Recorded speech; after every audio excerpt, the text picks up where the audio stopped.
the McLean County Regional Planning Commission Transportation Technical Committee to order. And from our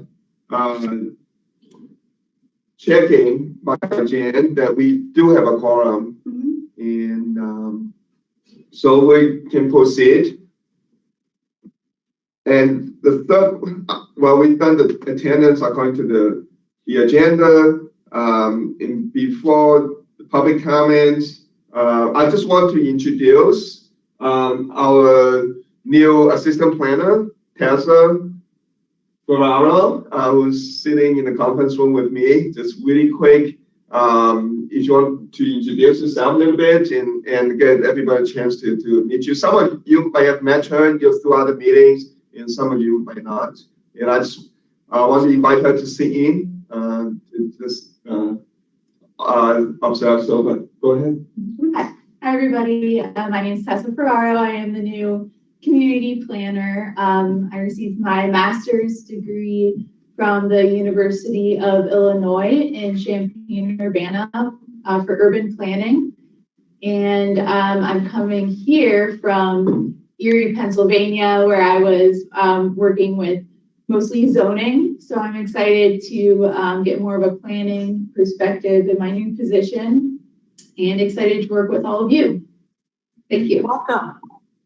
Yeah. All right, great.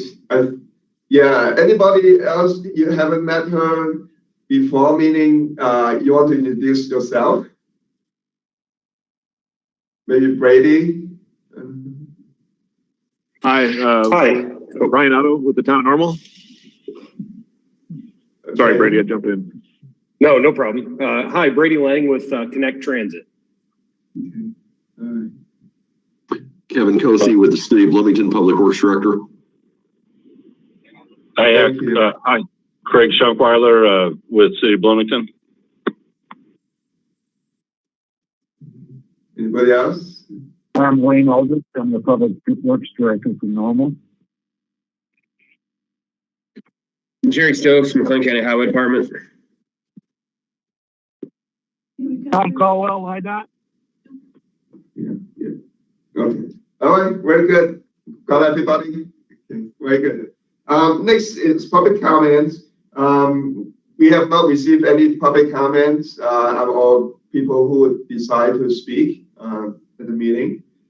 And then next on the agenda is the approval of the May 21st meeting minutes. And assuming you all get a chance to review the minutes, or the draft minutes that's Jen sent out. Any comments, questions, and I'll take any motion.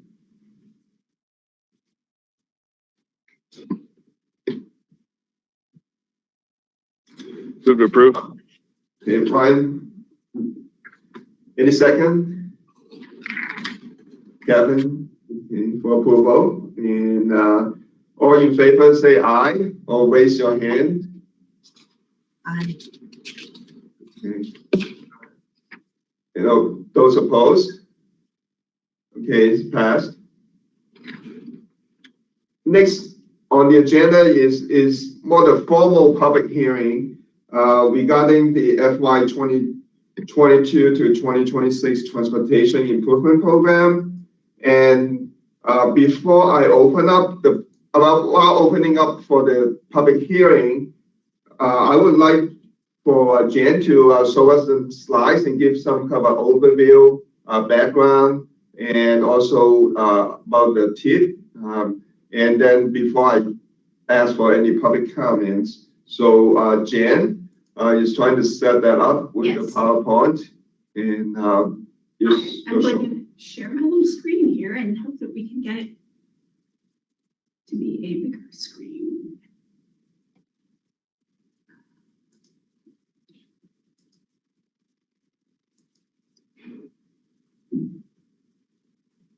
Okay. Let me just set this up to run.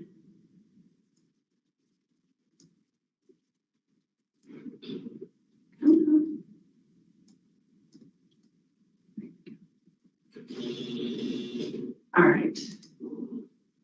Okay. I'm not sure why the whole thing isn't showing up, but it sort of is, I guess. So the subject of this hearing is the FY 2022 to 2026 Transportation Improvement Program, and everything is off kilter. This is very strange. It's got this. No, we're good. Never mind. I'm thinking something you guys aren't. Okay, so just for general information, the TIP is a document we update annually, the Transportation Improvement Program. It's a 5-year summary of all of the programmed projects within the metropolitan planning area on behalf of the local governments as well as the Illinois Department of Transportation. When I say programmed, it means that the projects have been slotted in and are able to proceed as opposed to planned projects, which may be well along the path, but do not yet have funding detailed to them. Okay. Oops. Okay, do it this way. This is basically a summary of everything in the plan itself. So on the left, you see the various funds that are being employed at the local level, from the state and from the federal government. And then across this, you see in each column the amount from each fund and then the total for each year from each sector, so local, state, and federal. Oops, sorry. And at the bottom, there's the total, so across those 5 years, which I actually can't see at this point. We have the annual totals and then the 5-year total, which I'm going to go to the next slide to talk about because I can't see it here. Here we go. So of course, this is required to include all projects that have federal funding. Greg's trying to solve our screen I problem. don't know if I Do they look at do this. Yeah, try, yeah. Yeah. There you go. I'm not sure how that happened. So, sorry, guys. GoToMeeting is being difficult. All right, so when we say it must be fiscally constrained, that means that it has to have funding adequate to the project, committed to the project. And in our TIP, unlike in some other places, we include not just those projects that have federal funds, but all of them, so that people get a better idea of the mix of funding sources and the, who's paying for what basically across the program. This 5-year program totals $250,302,638. And as you can see, there's a slight edge for local funding as the largest source of the three. Partly that's because it's sort of at the last minute, we got the IDOT projects and added them in. So as you can see, that makes a significant difference in the amount of funding allocated by the federal government to go into these projects. Locally, it stays just about the same, a little bit of a shift. And of course, there's additional state funding coming in. So without IDOT, the 5-year program was $142,415,738. And then, wow, suddenly another 60 million or so pops up, which is always nice. One more thing, we have included in the document what we call illustrative projects, which are usually projects somewhat triggered by local governments, but not always, that expect to use federal funding and thus be eligible for the TIP at some point in the future. We want to show them so that we have a sense of where we're going, what's possibly going to take place. These are not yet fiscally constrained, which means that even though there may be local funding lined up for them, there isn't a total funding package that would permit the program to go forward. These are sometimes a sneak peek of what's going to happen in the future, sometimes not, sometimes they dwarf in the process. But if we were counting all of those as active projects, we'd be over $300 million for the 5-year program. We're not, we're still at 215 million and so on. But this is where we are for this year. I'm going to stop sharing because that's all I have for this. As soon as I can. Oh, here we go. All right. Yeah. All right. Thank you, Jan. But so now I'm going to kind of open this up for public comments, if anybody like don't see anybody here, nor we receive any public comments or indication of interest to provide public comments. So that closes the public comment period for the public hearing. Next on the agenda item is number 6, is approval for referral of the draft FY 2022 to 2026 Transportation Improvement Program to the Policy Committee. Any discussions, questions, and I'll take motion. Couple of comments just before I turn it over to you guys. Kevin, you had sent me some notes, and I have some new information from Dan McGee that will go in this afternoon. Everything else is brought up to date. Okay. Jerry, sorry, yeah, I saw your. You're muted, Jerry. Yeah. I was just making a motion to approve. Okay, thank you. Second? Kevin? Okay. So we got motion for approval. Who are in favor of it? Please state your name or wave your hand. Who are on the committee? All right. Those who and callers, anybody? Okay. And anybody opposed? Seeing none, the motion is approved, so it will be referred to the policy committee next Friday. Next on the agenda is for approval of referral of the FY 2022 Unified Work Program, and I'll let Jen to show the slides that she prepared. Just a couple in this case. Here we go. All right, this is doing it. It's annoying. All right, so moving on. This is a little hard to see, but basically, we are spending with IDOT's help $626,383 this year on the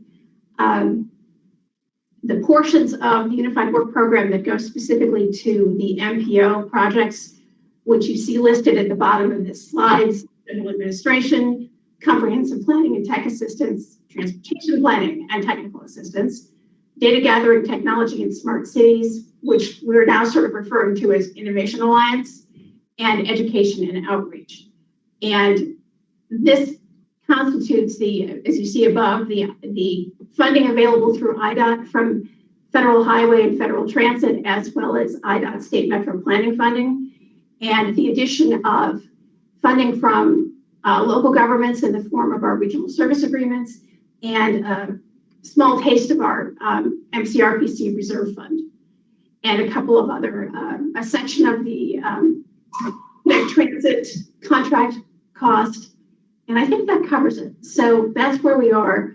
To give you an idea of where we are in terms of the overall work program, which we're in the process of completing, everything that's in colors here is the MPO program. So what we just saw on the previous screen, everything in gray is the additional funding for various things. In the chart on the left, the table on the left, the MPO projects are shown with a white background. Everything else is nice and gray.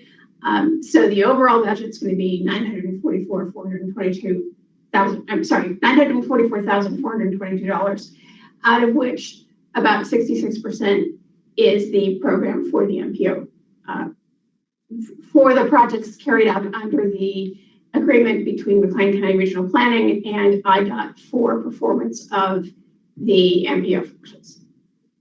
If I may just, if you would just want to be make it confusing, if you would just disregard the OWP portion, that's just a draft. But if you would just focus on the Unified Work Program for the purpose of this agenda item, so that will be great.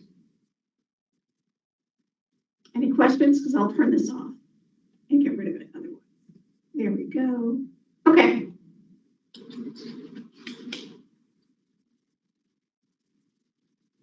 So questions, comments on the UWP? Okay, seeing none, I'll take any motion.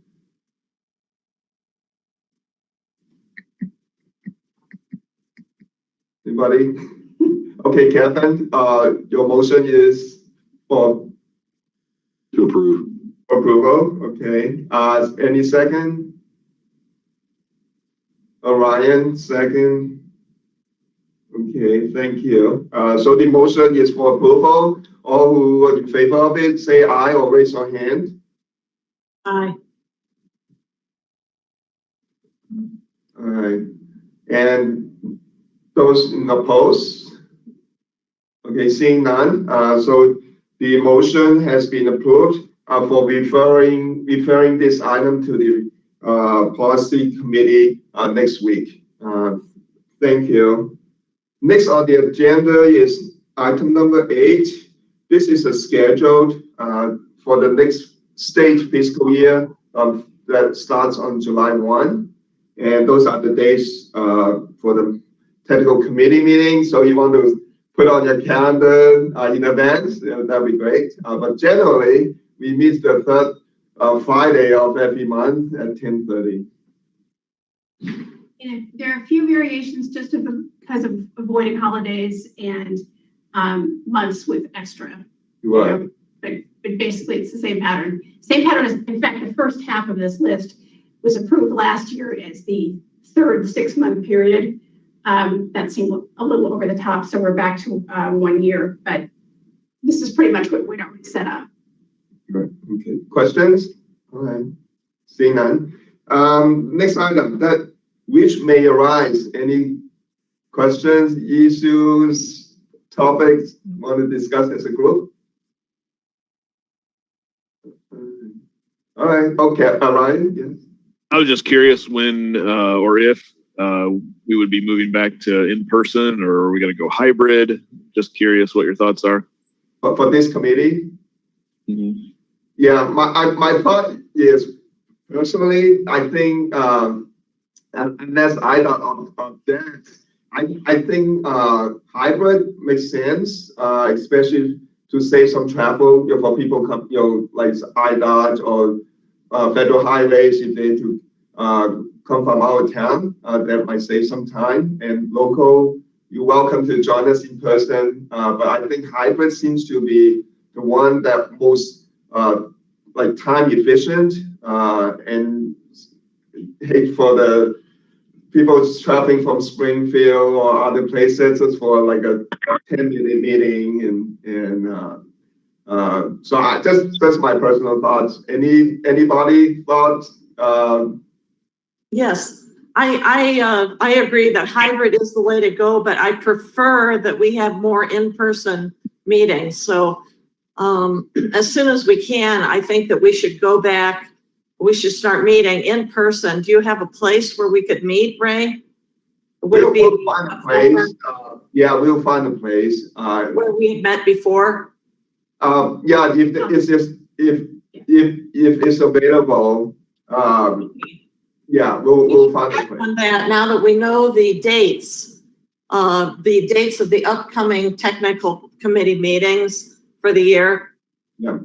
Yeah. So we should try to reserve those dates so we can have in-person meetings. And I'd encourage the local people to be there in person if at all possible. Yeah, yeah. Yeah, Ray, this is Tom Caldwell. We're expecting, I'm expecting the approval of travel for myself here any day, and we'll be hoping to attend NPO meetings throughout the state. Many of the NPOs have been doing in person as well as continuing with virtual. Okay, that sounds good. That sounds good. Yeah. Yeah, I'll check with the room availability. I mean, our conference room could accommodate maybe 10 people, kind of tight. But there's another room that we'll see if it's available that has allows there's some more kind of social distance or some distancing. I wouldn't say necessarily 6 feet, but it's a little bit larger room. Then maybe the locals can attend, and then Tom, definitely, and then whoever, I encourage to attend in person. Okay, good. But we'll look into it, and then for the July meeting, if we have a meeting, we'll through email, we'll let you all know. Great. Thank you. Any other thoughts, questions, issues, suggestions on other topics? All right. Well, I have a question, Ray. I see we don't have any public comments today, but members of the public can make comments online, right? To this plan, to the unified or the transportation plan. Yeah, we have actually the last 30 days, and I'll ask Jen to add anything. There was a public comment 30-day period that's required, and then we post online, and there's other ways that Jen also has tried to get the word out about this tip, and I'll let you to speak to those. This public comment period actually concluded yesterday. And as you know, we have the agendas out and available for people to look at, and it gives instructions right on the bottom of the agenda on how to get in touch and either to make comments, through email, through whatever form people wish, or to request access to the meeting, which has not happened. I've not had any comments nor any requests. So maybe people are watching the live stream. We'll check on that later. But I've had no request to participate. Okay. All right, thank you. Thank you. Any other questions, comments? All right, seeing none, our next scheduled meeting is for July 16th, in person or hybrid or whatever. We'll confirm it in our email communication before that July 16th date. All right, I'll take a motion for adjournment.